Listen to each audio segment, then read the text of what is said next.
Bonjour, moi c'est Maude Rouillard, j'ai 30 ans. J'ai validé un Master 2 en psychologie du travail ergonomie. J'ai créé ma micro-entreprise et j'ai rejoint le dispositif Pépite.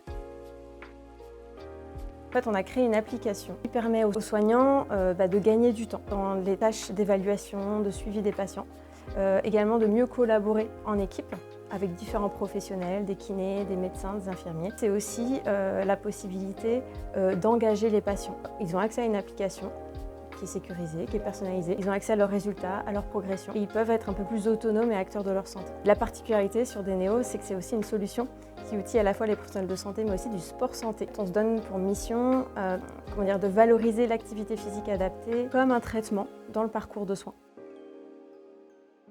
C'est d'avoir finalement un impact positif sur notre système de santé. Finalement, d'avoir une proximité très importante avec l'ensemble de nos utilisateurs, à la fois des soignants mais aussi des patients.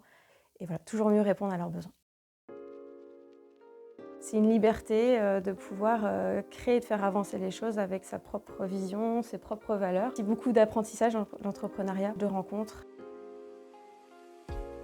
Pépite m'a permis en fait d'être accompagnée, donc à la fois par des professionnels qui permet finalement de surmonter différents obstacles dans notre projet. C'est aussi une promo d'étudiants de divers horizons, auxquels on peut échanger, se soutenir, s'entraider. Les principales difficultés, c'est quand même finalement d'avoir une charge de travail très importante au quotidien et puis l'aspect financier n'est jamais simple. Notre salaire dépend du chiffre d'affaires qu'on va pouvoir réaliser tous les mois, mais pour autant, malgré justement cette charge de travail, le stress un peu financier, la clé c'est de bien s'organiser. Plus on avance sur notre projet, plus on doit aussi améliorer en continu notre organisation. C'est vraiment important et quand on est passionné, voilà, on y arrive. Je me vois toujours directrice de la société Dénéo et je vois aussi le projet Dénéo davantage utilisé par de nombreux professionnels et patients. Voilà, une référence qui a aussi un impact positif sur le parcours de soins.